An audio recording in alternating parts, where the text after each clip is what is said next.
결혼식에서 이제 주례사를 한 후에 혼인 서약까지 마치면 이제 주례사는 성혼을 공포합니다.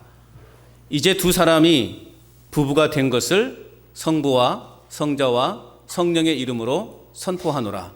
하나님이 짝지어 주신 것을 인간이 나눌 수 없을 것이다. 이렇게 이제 주례 목사가 선포를 하면, 공포를 하면 이제 비로소 두 사람이 부부가 됩니다. 그러니까 처음부터 이렇게 팔짱을 끼고 오는 그러한 또 신랑 신부가 있어요. 처음부터. 그런데 그때는 아직은 남이에요.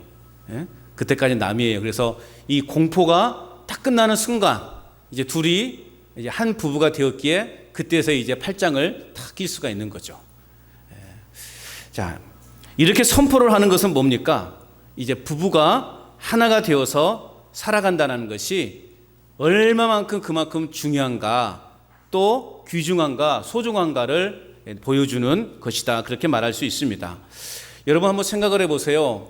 요즘은 결혼 정년기가 30이 넘는다고 그러죠. 그래서 30년 동안 서로 전혀 다른 그런 환경에서 살아오다가 이제 한 부부로 이게 한 몸이 되었다라는 것, 한 부부의 연을 맺고 한 몸으로 살아간다는 것은 참으로 신비한 일이 아닐 수 없다라는 것이죠.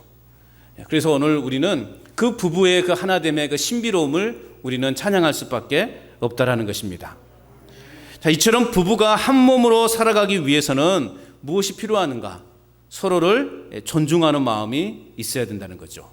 그리고 겸손과 온유와 오래 참음으로 상대방을 있는 그대로 받아들이고 이해하는 것이 절대적으로 필요하다라는 것입니다.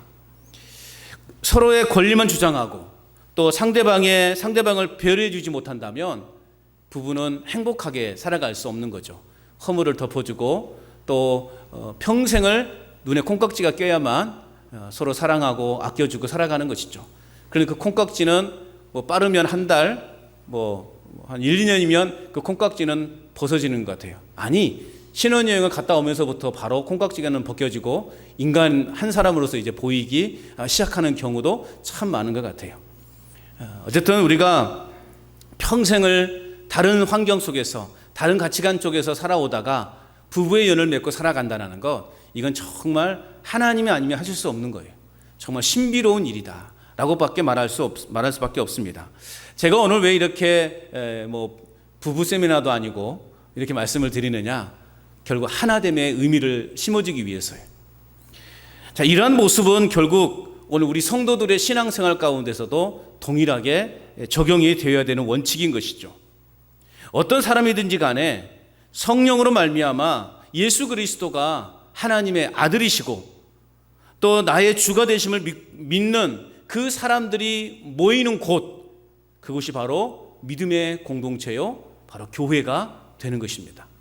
예수 그리스도를 나의 구주로 믿고 예수 그리스도가 내 삶의 주인이심을 그 믿음으로 고백하는 자들이 모이는 이곳이 바로 교회라는 것입니다. 그 교회가 어디에 있든지 간에, 그 교회가 미국에 있든지 간에, 러시아에 있든지 간에, 우리 구례에 있든지 간에, 서울에 있든지 간에, 어디에 있든지 간에 언어가 다르고 피부 색깔이 다르고 말이 달라도 동일한 신앙 고백으로 모이는 곳이라면 그곳이 바로 교회라는 것입니다. 유대인들의 주축이 된 예루살렘 교회나 또한 이방인들이 주로 믿음 생활을 하는 이 에베소 교회 역시 모두가 다 하나 같은 교회라는 것입니다. 왜요? 예수 그리스도를 주로 고백하고 인정하는 그런 사람들이 모여있는 곳이기 때문에 그렇습니다. 자, 하나됨의 공동체는 오늘 우리 교회에 있어서 반드시 필요한 덕목입니다. 오늘 우리 간전 제일교회에 있어서 가장 필요한 덕목이 뭐냐? 그것이 바로 하나됨이라는 거예요. 그리스도 안에서 하나됨이라는 것입니다. 다들 생각이 다르고 삶의 환경도 다르고 또 목표를 하는 것도 다르고 다 달라요. 그러나 오늘 우리는 예수님의 이름으로 모였지 않습니까? 예수 그리스도의 이름으로 모였기 때문에 우리는 예수 그리스도 안에서 하나됨의 공동체를 만들어 가야 되는 거예요. 그 안에서 우리는 진정한 삶의 행복을 느끼는 거예요. 내가 정말 경쟁이 치열한 세상 속에서 정말 먹고 살기 정말 힘든 그 세상 속에서 치열하게 인생을 살다가 그래도 내가 교회에 오면 서로 함께 기도해주고 함께 격려해주고 함께 이해해주고 함께 칭찬해주고 함께 기도해주는 믿음 안에서 한 공동체 사람이 있으니 얼마나 행복한가. 참 안타까운 것은 우리 교회가 그래도 이렇게 자주 모이지를 못해. 그래도 이렇게 좀 이렇게 도심이나 그래도 젊은 사람들 직장인 있고 그런 교회들 보면 정말 가족보다 형제간보다 더 친한 게 구역 식구라고 이야기하는 그런 분들도 많아요. 가족들보다 더 친하게 지낸, 더 많이 세세하게 삶을 살피고 아는 곳이 교회라고 말합니다. 여러분도 그렇습니까? 그러기를 축복합니다. 그러한 교회가 되기를 축복합니다. 정말 우리 형제간보다 더 가깝고 더 애절하고 더 사랑이 넘치는 우리 간전제일교회 믿음의 공동체가 되기를 축복합니다. 이게 진짜 교회죠. 우리도 비록 육신의 피는 나누지 않았지만 그리스도의 피를 나눈 그런 형제여 자매들 아닙니까? 그 때문에 우리는 교회 안에, 우리 교회가 모든 성도들이, 여러분 보세요. 누구나 다 털면 먼지 안 난 사람이 누가 있겠냐고요. 저도 한번 여러분 털어보세요. 먼지 안 나는 게 있는가. 다 허물 많고 다 보이면 허점도 보이고 다 단점이 보이는 것 아니겠습니까? 그럼에도 불구하고 이해하고 사랑하고 하나님의 그 넓고도 깊고도 높고도 또 그 넓은 그 하나님의 사랑으로 우리를 덮어주셨으니 우리도 그 사랑으로 다 덮어줘야 하는 것입니다. 이것이 진짜 하나님이 바라는 믿음의 공동체의 모습인 것입니다. 우리 교회가 또 꿈꿔야 될 그러한 교회의 모습이라는 것을 기억하시기를 바랍니다. 하나님은 예수 그리스도를 통해서 분열된 모든 것을 하나 되게 하셨어요. 무엇보다 우리 그리스도인들은 우리가 속해 있는 모든 공동체가 하나가 되도록 하기 위해서 우리를 부르셨다라는 것, 우리는 이 자체 또한 잊지 말아야 되는 것입니다. 우리는 내가 거하는 곳마다 하나가 되게 하는 공동체, 하나가 되게 하는 그러한 역할을, 우리에게 그 사명을 주셨다라는 거죠. 다툼이 있는 그 이웃에게 가서 그 이웃 간에 화해시키고, 여러분 마을회관만 가도 다들 하나가 됩니까? 거기서 하나인 것처럼 하는데 뒤돌아서면 아이고 뭐 땡땡편 내 예편네 척척척척 하면서 또 이렇게 수근거리지 않습니까? 그 앞에서는 막 이렇게 하다가도 또 뒤돌아서면 누구고 또 끼리끼리 모여서 그냥 또 흉보고 그런 것 아니겠어요? 우리가 그런 관계를 만들지 말자는 거예요. 우리 역할은 뭐다? 그런 관계를 하나 되게 하는 거다. 그래야 됩니다. 동료 사람들은 뭘 볼 것판이요. 마을회관마다 방문해서 어떠신가? 우리는 분열된 곳, 갈라진 곳이 하나 되게 만드는 그 역할을 하기 위해서 하나님 우리를 부르셨다라는 거죠. 분열과 다툼을 버리고 서로 갈라지고 등 돌리고 미워하고 비판하고 욕하고 싸우는 일을 청산하고 우리는 하나됨을 위해서 최선을 다하는 삶을 살아가야 된다는 것입니다. 자, 그렇다면 오늘 본문은 하나님의 부르심을 입은 우리가 그렇다면 도대체 이제 어떤 삶을 구체적으로 살아가야 되는가에 대해서 말씀하고 있어요. 자, 지금까지 살펴보았던 3장까지의 신앙에 대한 원리는 원리 또는 교리에 대한 것이었다면 3장까지는 신앙에 대한 원리, 교리, 자, 그런 부분이었다면 이제 오늘 이 4장부터는요, 이제 우리가 어떤 삶을 살아가야 되는가에 대해서 말씀해 주고 있어요. 그러니까 3장까지는 이론편이었다면 이제 4장부터는요, 실천편이에요. 구체적으로 우리의 삶에서, 우리의 신앙의 삶에서, 삶의 자리에서 예수 믿는 사람으로서 어떻게 살아가야 되는가, 어떠한 모습으로 살아가야 되는가를 이제는 말씀해 주고 있다라는 것입니다. 자, 오늘 보면 1절 말씀을 보면 뭐라고 시작하고 있습니까? 그러므로라는 말로 시작하고 있어요. 그러므로. 다시 말하면 이제 바울은 에베소 교회 성도들에게 실천적인 권면을 시작하고 있습니다. 너희가 이제 이론적인 거, 뭐 이렇게 어떻게 우리가 1장부터 쭉 살펴왔던 그 이론적인 그런 교리적인 면, 그런 말씀을 너희가 이제 들었으니 그러므로 이제 너희는 이렇게 살아야 된다는 거예요. 너희가 이렇게 배웠으니 그러므로 이제 너희는 이렇게 살아가라. 그런 의미라는 것이죠. 그래서 바울은 이렇게 권면하죠. 그러므로 주 안에서 죄수된 내가 여러분에게 권면합니다. 여러분은 부르심을 받은 그 부름에 합당하게 행하십시오. 바울이 이렇게요 고면하고 있어요. 죄수된 내가, 갇힌 자 된 내가. 그러니까 오늘 이 에베소서가 옥중서신이라는 것을 오늘 우리에게 분명하게 보여주고 있는 거죠. 감옥에서 쓴 편지라는 것을 분명히 알 수 있죠. 갇힌 자 된 내가 너희에게 고면한다. 뭐라고요? 부르심을 받은 그 부름대로 살아가라는 거예요. 자, 1장에서는 하늘에 속한 신령한 복 주심의 은혜를 이야기를 했어요. 2장에서는 허물과 죄로 죽었던 우리를 살려주신 은혜에 대해서 이야기를 했어요. 가르쳐줬어요. 그리고 3장에서는 일꾼 삼아주신 은혜에 대해서 가르쳤어요. 많은 은혜에 대해서 가르쳤어요. 그리고 오늘 4장에서는 이제는 그 은혜에 합당한 생활을 하라. 1장에서 받은 은혜, 2장에서 받은 은혜, 3장에서 받은 은혜, 그 이제는 4장에서부터는 그 은혜를 받은 그 은혜에 합당한 생활을 하라는 오늘 바울의 가르침인 거예요. 여러분, 우리가 은혜를 날마다 누리고 있지 않습니까? 날마다 우리는 은혜의 삶을 살아가고 있어요. 그 은혜를 받은 자답게 이제는 살아가라는 거예요. 은혜를 받고 있으면서도 늘 불평불만하고, 은혜를 받았음에도 불구하고 욕하고 정죄하고 시기하고 다툰다면 과연 그는 은혜의 사람이라고 말할 수 있는 것인가? 그럴 수 없다라는 것입니다. 한마디로 말하면 은혜를 입은 자답게 살아가라는 거예요. 다시 말하면 그리스도인답게 살아가라는 거예요. 더 쉬운 말로 말하면 예수님 믿는 사람답게 살아가라는 거예요. 여러분, 예수님 믿는 사람답게 살고 있지요? 왜 아멘을 안 하십니까? 여러분, 예수님 믿는 사람답게 살고 있지요? 자신 있게 아멘하지 못한 사람은 되돌아봐야 돼요. 내가 정말 예수님 믿는 사람답게 살아가고 있는가?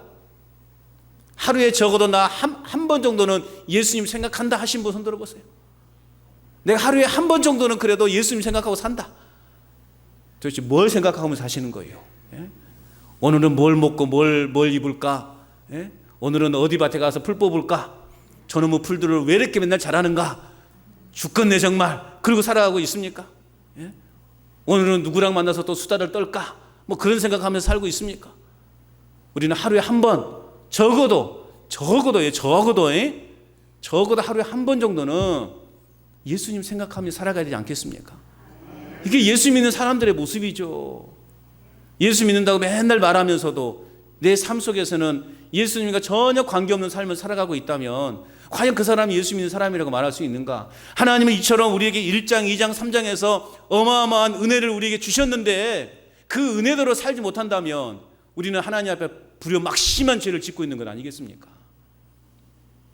예수님 믿는 사람답게 살아가야 되는 거예요. 오늘 바울은 구원받은 에베소 교회 성도들에게 하나님의 부르심에 합당한 삶의 방식을 취할 것을 말하고 있습니다. 사람마다 각자에게 주어진 삶이 있어요. 가장 바람직한 것은 뭐냐? 주어진 삶의 모습에서 최선을 다하며 살아가는 거예요. 오늘 우리에게 주어진 각자의 삶이 있어요. 그 주어진 삶의 자리에서 최선을 다하는 거예요. 군인이면 군인답게 살아가는 거예요. 몇 년 전에 막 군인이면서 유명한 연예인이라 할지라도 또 스포츠 스타라 할지라도 아주 유명한 연예인이 이제 군인에 갔는데 군인에 가서도 지 할 거 다 하고 살아요. 그래갖고 다시 들통이 나서 다시 재입대하게 되는 뭐 그런 일도 있지 않았습니까? 군인이면 군인답게 살아야 돼요. 아무리 지가 유명한 사람이라 할지라도 세상 속에서 아무리 지가 뛰어나고 유명한 사람이라 할지라도 군복을 입은 이상 군인답게 살아야 되는 거예요. 학생이라면 학생답게 살아야 돼요. 그런데 요즘은 이 학생들이 어른 흉내를 많이 내다 보니까 아주 무시무시한 일들이 막 벌어지고 있는 것 아니겠습니까? 회사원이라면 회사원답게, 공무원이라면 공무원답게, 여러분 각자에게 주어진 삶의 그 역할들이 있다라는 거죠. 그 역할에서 본분을 잃지 말고 최선을 다할 때 빛이 나는 거예요. 마찬가지예요. 오늘 그리스도인이면 그리스도인답게 우리 각자의 삶의 자리에서 맡겨진 일에 정직하게 그리고 최선을 다하는 자세로 모든 사람들에게 덕을 끼치는 삶을 살아야 되는 것입니다. 이게 예수님 믿는 사람들의 바른 삶의 모습이에요. 모든 사람에게 뭘 끼치라고요? 덕을 끼치는 삶을 살아야 되는 거예요. 아울러 하나 되게 하여 화목하게 이루는 생활을 해 가야 하는 것입니다. 오늘 바울은 비록 바울은 주님께 붙잡힌 바 되었어요. 또 복음을 전한다는 이유로 붙잡힌 삶이 되었어요. 주님께 붙잡힌 바 되었고 복음을 전하는 것 때문에 또 붙잡힌 바 되었습니다. 그는 안락한 의자에서 요즘 이렇게 탁 앉으면은 막 그냥 마사지를 해주고 막 그런 의자들이 있더만요. 의자가 거기에 찜질방 가면 가끔 제가 거기에 앉아서 있는데 참 좋더만요. 머리끝에 발끝까지 그냥 막 두두두두두두두두두두두두두두는데 참 좋대요. 바울 당시는 그런 의자는 없었겠지만 어쨌든 바울은 안락한 의자에 앉아서 그저 그리스도의 복음을 전하는 삶을 살지 않아도 되었다라는 거죠. 그렇게 살지 않아도 충분히 그 인생을 누리며 살아갈 수 있었을 거예요. 그럼에도 불구하고 사도 바울은 그런 편안한 의자에 앉아서 편안한 인생을 살지 않았다라는 거죠. 진리 따로 또 자신의 삶 따로 그렇게 사도록 그런 사람으로 살지 않았어요. 교회 생활에서의 삶과 일상에서의 삶 따로따로 그렇게 살지 않았다라는 거죠. 그는 진리와 함께 진리를 위해 기꺼이 자신의 그 안락한 의자도 포기한 채 고난을 받으면서 복음을 전하는 삶을 살았다라는 것입니다. 본인 스스로가 진리대로 사는 모범을 보였기 때문에 감히 감옥에 갇히면서도 나를 본받는 자가 되라 그렇게 말할 수 있는 거예요. 만약에 바울이 그런 삶을 살지 않았다면 감옥에 갇힌 주제에 네가 지금 무슨 우리를 가르치느냐 그렇게 손가락질하지 않았겠습니까? 그런데 바울은 내가 비록 지금 갇힌 바 되었지만 옥에 갇힌 몸이 되었지만 내가 너희에게 감히 전하니 나의 말을 따르라 나를 본받는 자가 되라 그렇게 가르치고 있는 것입니다. 오늘 우리는 부르심을 입은 자답게 무엇보다도 오늘 우리가 속해 있는 이 믿음의 공동체가 하나가 되도록 하시기 위해서 열심히 더욱더 헌신하는 저와 여러분이 되어야 할 줄로 믿습니다. 사도 바울은 하나님의 부르심에 합당하게 사는 삶과 관련해서 에베소 교인들에게 또 이렇게 권면하고 있어요. 오늘 2절 말씀을 우리 같이 한번 읽어볼까요? 2절 시작. 모든 겸손과 온유로 하고 오래 참음으로 사랑 가운데서 서로 용납하고 아멘. 자, 모든 겸손과 온유로 하고 오래 참음으로 사랑 가운데 서로 용납하고. 자, 이러한 비슷한 표현들이요 신약에 보면 많이 나와요. 그런데 우리는 이런 비슷한 용어들이 나올 때 표현들이 나올 때 중요하게 여겨야 될 게 뭐냐? 가장 중요한 단어가 앞에 나온다는 거. 가장 필요한 단어가 앞에 나온다. 오늘 이 에베소 교회에 있어서 가장 필요한 게 뭘까요? 예? 맨 먼저 나오는 게 가장 중요한 거라니까요. 겸손이 필요한 거였어요. 바울은 에베소 교회 성도들로 하여금 모든 겸손과 온유와 오래 참음으로 사랑 안에 서로 용납하며 살 것을 권면하고 있다라는 거죠. 다시 말하면 바울이 오늘 에베소 교회 성도들에게 원하는 신앙의 성품 가운데 첫 번째가 뭐냐? 겸손이라는 거예요. 이런 표현들이 많이 여러분 이제 읽다 보면 이런 표현들 나올 때 여러 단어들이 나올 때 가장 이 교회에 필요한 것이 맨 앞자리에 있다는 거. 맨 앞에 나온 것이 가장 중요하다는 것을 여러분 염두에 두고 읽으시면요. 훨씬 더 또 이해가 됩니다. 오늘 에베소 교회에 가장 필요한 신앙의 성품 가운데 하나가 뭐냐? 겸손이라는 거예요. 이는 비단 에베소 교회 성도들에게만 해당되는 말씀이 아니겠죠. 오늘을 살아가는 저와 여러분들에게도 동일하게 요구되어지는 신앙의 요소예요. 가장 오늘 우리에게 필요한 건 뭐냐? 겸손이에요. 자, 겸손한 삶이란 어떤 삶인가? 이 겸손이라는 단어가 당시 이 헬라 문화 속에서는요, 굴종이나 연약이나 수치스러운 비하를 뜻하는 것으로 소개되고 있었어요. 그러나 신약 성경에서 이 단어는 어떤 의미냐? 자기를 낮추고 다른 사람의 가치를 인정하는 좋은 의미의 겸손을 뜻하는 것으로 바뀌었어요. 성경에 나오는 겸손은 뭐냐? 내 자신을 낮추고 다른 사람의 가치를 높여주는 것. 이것이 겸손이라고요. 그러므로 겸손이라는 것은 굽신거리거나 내 자신을 지극히 낮추는 것이 아니라는 거예요. 오히려 겸손이란 뭐냐? 남을 높이는 자가 겸손한 자다. 그렇게 말할 수 있는 거예요. 예수님께서는 친히 제자들의 발을 씻어주셨죠.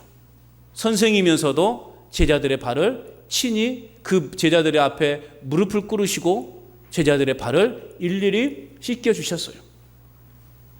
그렇게 하심으로써 겸손히 행할 것을 당부하셨죠. 예수님은 그냥 말씀하지 않으셨어요. 너희는 겸손해야 된다. 남을 높여야 된다. 그렇게 말씀하지 않으시고 실제로 당신이 그렇게 행하심으로 제자들에게 본을 보이신 거죠. 다른 사람에 대해서 단점 대신에 장점을 찾아 칭찬해 주는 것이 겸손한 삶이라고요. 우리는 그런데 장점보다는 단점이 더 많이 보여. 왜일까? 참 그래요. 장점을 이야기해 보세요 그러면요, 한두 가지 하다 끝나는데 단점을 얘기해 보시오 그러면 막 줄줄줄줄 나와요. 막 밤을 새도록 이야기할 분위기예요. 우리 인간이 이게요. 우리 안에 죄성이 있기 때문에 그래요. 그러나 여러분, 이제 우리는 상대방의 단점보다는 장점을 더 많이 볼 수 있는 그 영의 눈을 뜨시기를 바랍니다. 무엇보다 내 자신이 피조물이라는 것을 인정하고 하나님의 은혜가 없이는 내가 살아갈 수 없어요 라고 고백하는 것, 이것이 겸손한 삶이에요. 오직 아직도 안 되네 여러분. 오직 하나님의 은혜로라. 아멘. 오직 하나님의 은혜로라 라는 믿음으로 살아가는 삶, 이런 삶이요 겸손한 삶이라는 거예요. 왜요? 하나님 없이는 나는 아무것도 아니라는 거, 그렇게 인정하는 것, 이것이 겸손한 삶이라고요. 그런 사람은 다른 사람들과 관계에 있어서도요 자기 자신을 주장하지 않습니다. 자기 업적을 자랑하지 않습니다.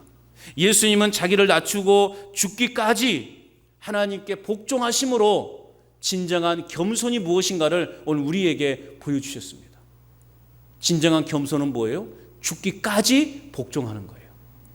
죽기까지 내가 하나님 앞에 복종하는 것, 이것이 겸손이라는 거예요. 우리 또한 예수님의 겸손을 본받아서 이제 우리는 나보다 남을 더 높여주고 다른 사람의 장점에 대해서 칭찬하는 것에 인색하지 않는 그러한 겸손한 그리스도인들이 되시기를 축복합니다. 칭찬은 뭐도 춤추게 한다? 고래도 춤추게 한다라는 거죠. 칭찬은 고래도 춤추게 한다. 무슨 말일까요? 이 고래같이 덩치 큰 것도 칭찬하니까 막 좋아서 춤을 춘다는 거죠. 그만큼 이 칭찬에는 능력이 있다라는 거예요. 이런 칭찬에는 사람을 살리는 능력이 있다라는 거예요. 사람의 영혼을 회복시키는 능력이 있다라는 거예요. 나의 무심코 던진 그 칭찬 한마디가요 심적으로 굉장히 위축되어 있는 사람에게 어떤 큰 힘을 발휘하는 동기가 될 수 있습니다. 그래서 여러분, 우리는요 칭찬을 많이 하시세요. 많이 하셔야 됩니다. 숙제를 내드려요. 숙제 칭찬 3번 하기. 예?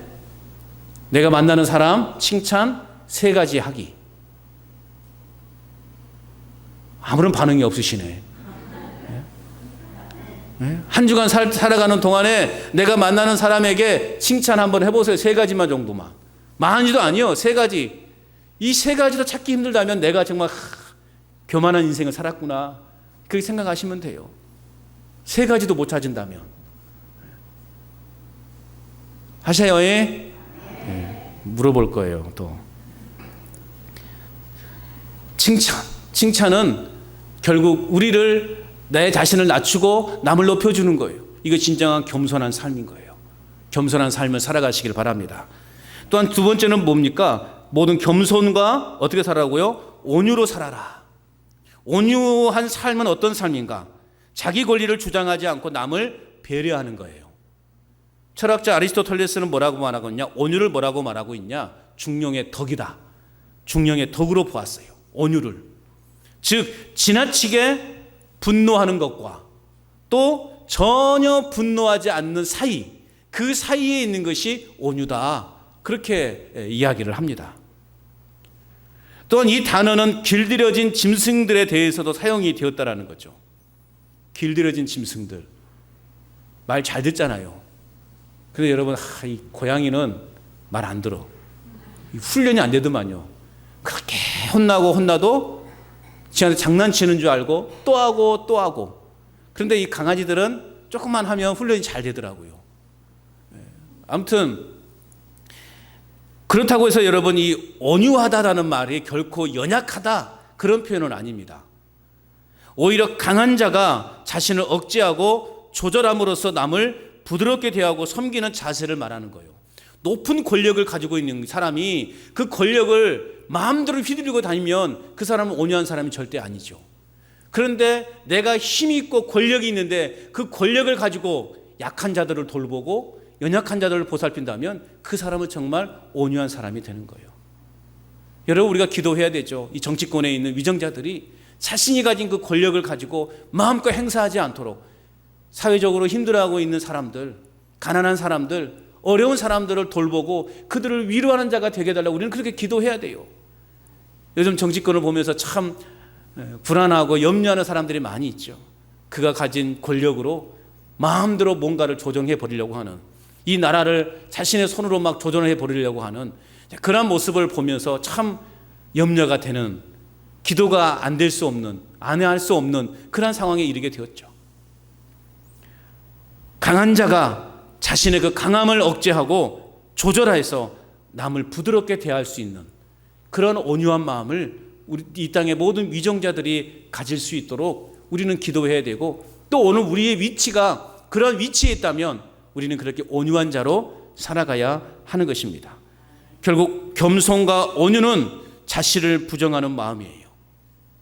마태복음 11장 29절에서 예수님께서 친히 말씀하셨죠. 나는 마음이 온유하고 겸손하니.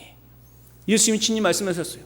예수님이 어떤 분이십니까? 하나님의 아들이시죠. 천군 천사를 동원해서 정말 한 방에 그냥 모든 것을 쓸어버릴 수도 있는 그러한 능력을 가지신 분이에요. 그럼에도 불구하고 그 예수님은 그 힘으로 가난한 자의 친구가 되어줬고, 병든 자의 친구가 되어줬고, 사회적으로 소외된 자들의 친구가 되어주신 거죠. 그러면서 예수님은 친히 당신을 표현할 때 나는 마음이 온유하고 겸손한 자다. 예수님의 성품을 잘 소개하고 있는 것이죠. 여러분, 오늘 우리도 온유하고 겸손한 성품을 가지시기를 축복합니다. 겸손하고 온유한 성품을 가진 사람이 오늘 또 계속해서 말씀하고 있는 것처럼 오래 참음으로 사랑 가운데서 용납할 수 있는 거예요. 오래 참는다라는 것은 다른 사람의 약점을 포용한다라는 거예요. 다른 사람의 잘못에 대해서 분노하고 보복하는 것이 아니라 그것을 참아내는 것, 그것이 오래 참음이에요. 막 주먹이 그냥 막 올라와. 코로나 검사 여러분 해보셨죠? PCR 검사.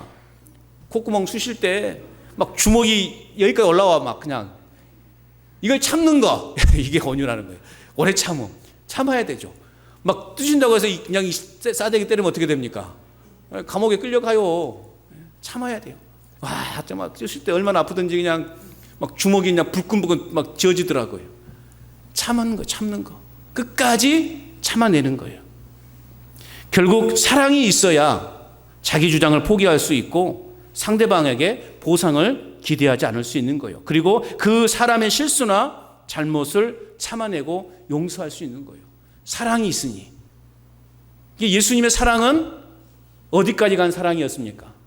당신의 목숨을 내놓는 데까지 간 사랑이었어요. 우리가 그 사랑을 받았다고요. 우리는 그 사랑을 지금 잊고 살아가고 있다고요. 그렇다면 오늘 우리가 사랑하지 못할 사람이 누가 있냐고요. 우리는 모두를 다 사랑할 수 있어야 되는 것입니다. 주님이 우리를 사랑하셔서 오래 참으심으로 용서하심을 생각한다면 우리 또한 그 어떤 사람에 대해서도 용서할 수 있고 견딜 수 있어야 한다는 것입니다. 내 옆에 속을 썩이는 사람이 있다 할지라도, 이 왼수 같은 사람이 있다 할지라도 사랑은 오래 참고 라고 성경은 말씀하고 있어요. 그러므로 여러분, 베드로전서 4장 7절 8절에 보면 이렇게 말씀하고 있어요. 만물의 마지막에 가까웠으니 그러므로 너희는 정신을 차리고 근신하여 기도하라. 무엇보다 열심히 서로 사랑할지니 사랑은 허다한 죄를 덮느니라. 여러분, 이 말씀이 우리의 삶에서 실천되어지는 복 있는 삶을 살아가시기를 축복합니다.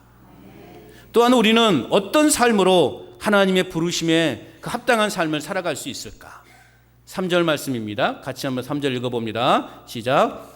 평안에 매는 줄로 성령이 하나 되게 하신 것을 힘써 지키라. 아멘. 자, 평안에 매는 줄을 한마디로 말하면 사랑으로 이해할 수 있죠. 왜냐하면 사랑이 없이는 그 어떤 평화도 없기 때문에 그렇습니다.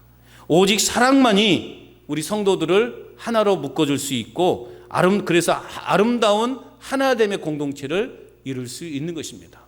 오늘 우리는 사랑으로, 그 사랑은 바로 그리스도의 사랑이거죠. 그리스도의 사랑으로, 사랑의 끈으로 똘똘똘 감겨 있어야 돼요. 오늘 아동부 예배에서 전도서 말씀을 보면서 한 줄로 감아져 있는 줄은 쉽게 끊어지고 두 줄로 감겨져 있는 한 명이 모이면 내가 원수들 앞에 지지만 두 명이 모이면 내가 원수도 이길 수 있다. 그러므로 세 겹줄은 결코 끊어지지 않는다. 그런 말씀을 함께 나눴어요. 여러분, 한 줄로 얽혀 있는 것보다 세 줄로 감겨져 있는 끈은 더욱 든든하겠죠. 젓가락 하나는 쉽게 부러지지만 그러나 나무 젓가락이 10개, 20개가 뭉쳐져 있으면 그 젓가락은 쉽게 부러지지 않습니다. 나 혼자 신앙생활하면 늘 그냥 마귀의 유혹에 넘어가서 쉽게 무너지고 또 쓰러지지만 그러나 두세 사람이 모여서 함께 기도할 때 그 능력은 대단하다는 거예요. 그 어떤 세상의 어둠 세력도 우리를 무너뜨릴 수 없고 우리를 분열시킬 수 없다라는 거예요. 그래서 우리는 그리스도의 사랑으로요 똘똘 뭉쳐져야 돼요. 사단의 역할은 뭐예요? 사단의 역할, 마귀의 역할은 분열시키는 거예요. 이간질하게 하는 거예요. 그래서 교회가 두 표로 나눠지고 세 표로 나눠지게 하는 것이 마귀의 괴락이라고요. 그래서 사랑이라는 것을 사라지게 만들어버려요. 증오하게 만들고 질투하게 만들고 시기하게 만들고. 그런데 여러분, 우리가 그리스도의 사랑으로, 사랑의 끈으로 그냥 엉켜있고 엉켜있어 봐요. 마귀가 끊을 수 있어요? 없어요? 없어요. 그래서 우리는 서로 뭐 하라? 사랑하라. 옆에 분들에게 사랑합니다. 네. 인상 쓰면서 사랑합니다 안 했죠? 여러분, 사랑합니다 들으니 어때요? 기분 좋아요? 싫어요? 좋은 거예요. 사랑합니다 말 들으면. 사랑합니다. 사랑합니다. 이런 사랑으로 똘똘 우리가 뭉쳐 있을 때 사단은 우리 교회를 나눌 수 없다라는 거죠. 성령이 하나 되게 하셨다. 이건 뭐예요? 이미 과거에 완료된 사건을 말하는 거예요. 하나님께서는 이미 우리로 하나 되게 하셨다라는 거죠. 그 하나됨을 깨치지 않기를, 그리고 그 하나되게 하신 것을 힘써 지키는 에베소 교회 성도들이 되기를 사도 바울은요 간절히 기도하고 있는 거예요. 하나되게 하신 것을 단순히 지키라 말씀하고 있는 것이 아니라 어떻게 지키라고 말씀하고 있어요? 힘써 지키라 말씀하고 있어요. 그냥 단순히 지키라 그렇게 말하고 있는 것이 아니에요. 힘써 지키라. 어떤 인생의 목적을 이루는 것이 중요한 것이 아니에요. 중요한 건 뭐냐? 이룩한 것을 지키고 유지하는 것이 더 중요하다는 거죠. 우리가 구원받았다. 나 구원받았으니 이제 끝이다. 그게 중요한 것이 아니라 내가 구원받았으니 이 구원의 감격과 기쁨을 끝까지 유지해 가는 것이 무엇보다 중요하다는 거예요. 한순간의 안일함이 우리가 그동안 이렇게 어렵게 쌓았던 신앙의 이 탑을요 완전히 무너뜨릴 수 있다는 거예요. 한때 유명했던 프로야구 선수가 있었어요. 그 야구 선수는요 참 오랜 생활 무명 시절을 보냈어요. 그러니까 뭐 얼마나 힘들었겠습니까? 그런데 어떤 경우로 이제 겨우겨우 다른 팀으로 트레이드가 오면서요 그 사람의 가진 실력이 나타나는데 그 사람은 말루 홈런의 사나이라는 말을 듣게 됩니다. 말루 홈런의 사나이. 그러면서 그해 그 팀을요 우승으로 이끄는데 큰 역할을 하게 돼요. 얼마나 여러분 감격스럽습니까? 그 무명의 서러움 시절을 겪고 이제 프로 정식 구단에 들어와서 이제 그의 실력을 마음껏 발휘하면서 얼마나 많은 연봉도 이제 다음에 받겠어요. 연봉도 돈도 많이 벌겠죠. 그런데 그해 최고의 상까지, 선수상까지 받았어요. MVP까지 되었단 말이죠. 그런데 그 다음 시즌을 준비하는 중에 불미스러운 일로 인해서 그는 불명예 이제 은퇴를 하게 돼요. 얼마나 그 인생 불행합니까? 최고점에 올라왔을 때 넘어질까 조심하라. 섰을 때 넘어질까 조심하라. 그는 최고점에 왔을 때 한순간에 그 자리를 지키지 못해서 불명예 은퇴를 하고 되는, 그 어떤 팀에서도 이미 탈퇴라는 것은 그 어떤 팀에도 스카웃될 수도 없고 훈련에도 참여할 수 없는, 그야말로 은퇴나 다름없는, 방출이나 은퇴나 다름없는 그러한 징벌이 내려지게 된 거죠. 그 사람, 그 선수의 이름은 지금 이제 사람들의 기억에서 사라지고 있어요.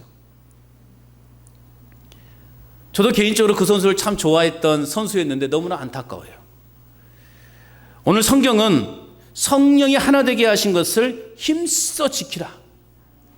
성령이 우리 간전제일교회를 하나 되게 하셨어요.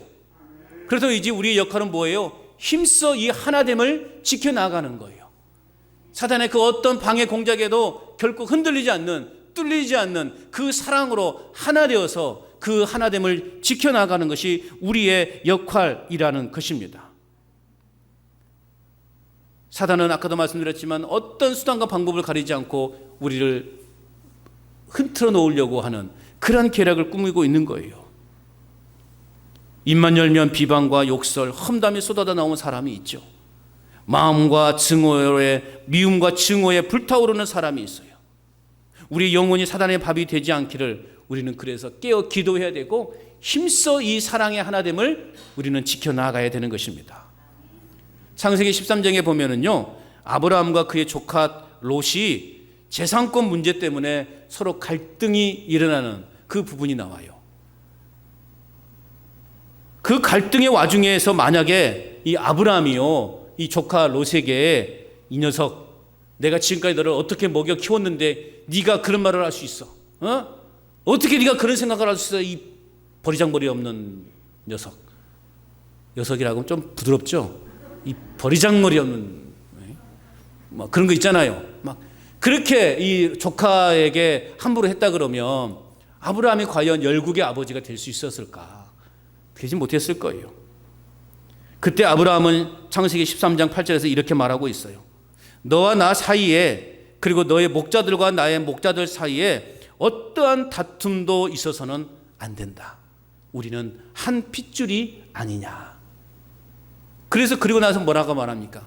네가 한번 다 동서남북을 둘러봐라. 그리고 네가 제일 좋은 땅으로 가라. 네가 좌로 가면, 좌를 선택하면 나는 우를 선택할 것이고, 네가 우를 선택하면 나는 좌를 선택할 것이다. 너에게 먼저 선택권을 주겠다. 그렇게 조건을 제안하지 않습니까? 이런 아브라함이 결국 열국의 아버지가 될 수 있었다라는 거죠. 물질은 있다가도 없어지는 거예요. 예수님 믿는 사람끼리 그것 때문에 서로가 서로를 고소하고 서로가 싸움을 하면 믿지 않는 사람들이 우리를 볼 때 어떻게 보겠냐고요. 교회마다요, 그렇게 여러 가지 서로의 그러한 권력으로 인해서 세상 법조로 나가는 교회들이 의외로 많아요. 우리 교단에도 분명 헌법이라는 게 있어요. 이 헌법이라는 것이요, 그냥 약한 자들에게는 강하게 적용되어지는 헌법인데, 이게 결국에는 어떤 교회 안에 가장 큰 문제에 있어서는 이 헌법도 소용이 없더만요. 참 안타까운 거예요. 그래서 결국 어디로 들고 나갑니까? 세상 법정으로 나가는 거예요. 교회법이 세상 법에 의해서 지배를 받는, 결정이 되어지는 이런 안타까운, 참으로 참담한 이러한 현실에 우리는 접하고 있다는 거죠. 여러분, 서로 하나 되게 하시는 성령의 역사가 우리 교회와 가정과 또 우리 직장과 그리고 내가 머물러 있는 모든 곳에 임하시기를 간절히 바랍니다. 여러분, 우리가 늘 사랑으로 하나 되어지고 행복해야지 밖에 있는 사람들이 간전제일교회가 뭐가 있어서 이렇게 행복할까? 뭐가 있어서 이렇게 좋을까? 궁금하지 않겠습니까? 그 맨날 다투는 소리만 밖으로 새어나간다면 사람들이 볼 때 얼마나 우습겠냐고요. 우리는 그러지 말아야 돼요. 행해라도 다투지 말아야 됩니다. 우리끼리는 그냥 허물이 보여 덮어주고 속상해도 그냥 이해해주고 그래야 되는 거예요. 그래서 행복을 사람들에게 나눌 수 있어야 되는 것입니다. 사람의 노력으로는 성령의 하나됨을 온전히 지킬 수 없어요. 우리가 성령의 인도하심을 받으면서 성령의 능력을 우리가 의지하게 될 때 비로소 겸손과 온유와 또 오래 참음으로 사랑 안에서 우리가 서로 용납할 수 있고 성령 안에서 하나됨을 우리는 온전히 지켜나갈 수 있다라는 것을 오늘 사도 바울은 우리에게 가르쳐주고 있습니다.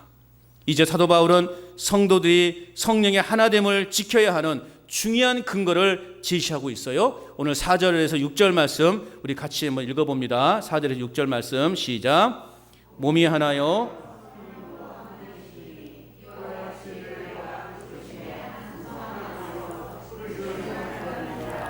주도 한 분이시요 믿음도 하나요 세례도 하나요 하나님도 한 분이시니 곧 만유의 아버지시라. 만유 위에 계시고 만유를 통일하시고 만유 가운데 계시도다. 아멘. 성령도 믿음도 세례도 하나다 말씀하고 있어요. 무엇보다 만물을 창조하시고 만물의 통일을 이루시는 하나님도 한 분이시다 라고 그렇게 말씀하고 있어요. 이처럼 하나님도 한 분이시고 주님도 한 분이시고 성령도 한 분이시고 몸도 하나이며 믿음도 하나이며 세례도 하나이며 소망도 하나이기 때문에 교회의 하나됨은 영원히 깨질 수 없다라는 것입니다. 무엇보다 오늘 우리가 주목해야 될 것은요 6절에 있는 것처럼 6절 하반절에 만유를 통일하시고 라는 표현이에요. 만유를 통일하시고, 이 만유를 통일하신다, 통일하는 의미에는요 머리 아래 하나 되는 것을 말하는 거예요. 머리 아래 하나 되는 거. 우리는 한 몸이잖아요. 머리 아래 한 몸이 이루어졌잖아요. 그래서 우리 몸의 신체 중에 중요하지 않은 부분이 있습니까? 중요하지 않은 부분이 있어요? 중요하지 않은 부분이 없어요. 어디 조그만 상처가 나도 온 몸이 찌릿하잖아요. 이게 하나 된 몸이에요. 한 몸인 거예요. 우리 교회가 어느 성도 한 사람이 좀 삐끗하면 온 교회가 막 그 찌릿함을 느껴야 되는 거예요. 그래서 우리가 기도해야 되겠구나. 그래서 기도해야 되는 거예요. 1장 10절 말씀에 보면 이렇게 되어 있죠. 하늘에 있는 것이나 땅에 있는 것이 다 그리스도 안에서 통일되게 하려 하십니다. 그리스도 안에서 통일되게 하는 거예요. 우리는 그리스도 안에서 하나 되었습니다. 그리스도가 우리 교회의 머리가 되시는 거예요. 우리는 각 지체예요. 그렇기 때문에 각 지체가 힘들어하면 우리 모두는 다 힘들어해야 되는 거예요. 그리스도가 머리가 되었을 때 교회의 하나됨을 견고해지는 것입니다. 그리스도가 내 인생의 머리가 되었을 때 우리의 삶의 조화와 평화가 이루어지는 거예요. 사랑하는 여러분, 오늘 우리가 분명히 기억해야 될 것은 우리 공동체가 하나가 되도록 더욱 노력해야 된다는 거예요. 우리 주님께서는 누가복음 11장 17절에 말씀하셨어요. 스스로 분쟁하는 나라마다 황폐해지며 스스로 분쟁하는 집은 무너지느니라. 우리 교회가 황폐해지지 않기를 바랍니다. 우리 교회가 무너지지 않기를 바랍니다. 그러기 위해서는 서로 스스로 분쟁하지 않아야 되는 거예요. 주님께서 우리가 하나 된 것 같이 저희도 하나 되게 해달라고 기도해야 되는 것입니다. 하나 되는 그것에 바로 주님의 놀라운 능력이 임하게 되는 것입니다. 그리고 평화와 기쁨과 행복이 넘치는 공동체가 되는 것입니다. 현대 교회의 가장 큰 불행은 뭐냐? 서로 싸우면서 하나 되지 못한다는 거죠. 이제 우리 모두 예수 그리스도를 머리로 모신 지체로서 하나가 되어서 마지막 때에 하나님께서 우리 가운데 맡겨진 이 삶의 이 사명을, 이 사역을 잘 감당해서 하나님께 영광을 올려드리는 저와 여러분의 삶이 되어야 할 줄로 믿습니다. 그러면서 그리스도의 향기를 드러내는 복된 삶의 주인공, 분열된 곳을 하나된 공동체로 만들어가는 능력 있는 그리스도인으로 살아가시기를 주님의 이름으로 축원합니다.